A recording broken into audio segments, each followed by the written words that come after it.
Hi everybody, so today I'm going to be going over LeetCode problem 1480, and as you can see I already have it solved, and that's because I did this problem when was just done with my computer science 2 class where we learned Java, and I made it much difficult than the problem actually was.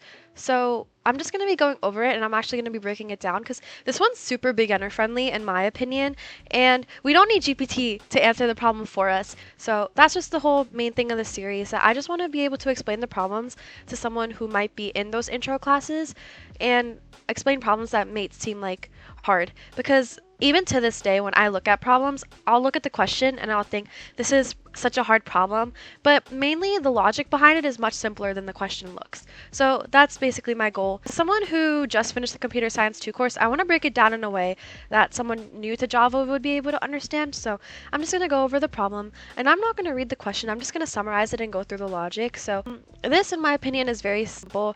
You're just given a list of numbers, and you're supposed to go through the list one by one for each position and figure out what the total is up to that point. So 1 plus 2, so we're just going to start with 1. 1 plus 2 is 3.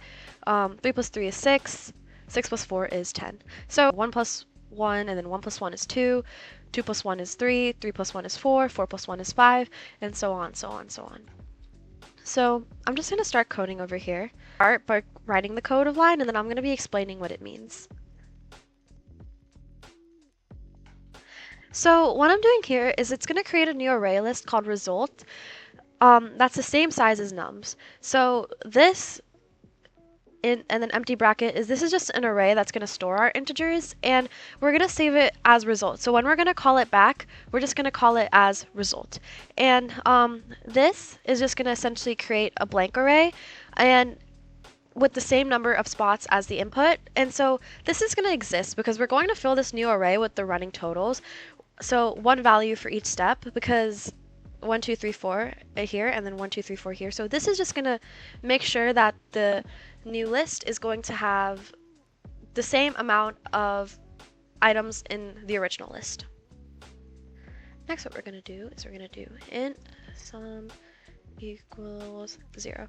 And then what this does is that it creates a variable called sum and sets it to 0. So we need a way to keep track of the total so far. So as we walk through the list, we'll keep adding things as we go. And as I said, we're going to walk through the list. So the next step's going to be pretty obvious. We're going to create a for loop.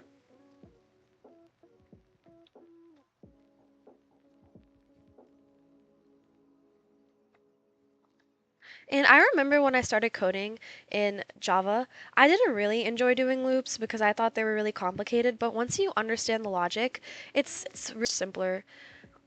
So this is just the for loop, and it starts at the beginning of the array, so index 0, and it goes to the end, which is just essentially nums.length. And we need this so we need to check every number in the array one by one. Next, what we're going to do is and what we're doing is we're taking the current number from the array and adding it to our running total. So this is how we build up the running sum, and each time we add the current number to the total we've built so far. Next, what we're going to do is we're going to do results.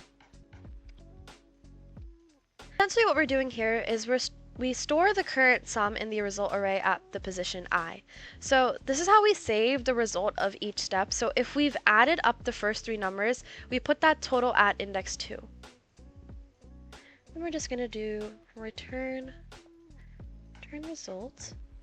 I'm just going to run it and check if it runs fine.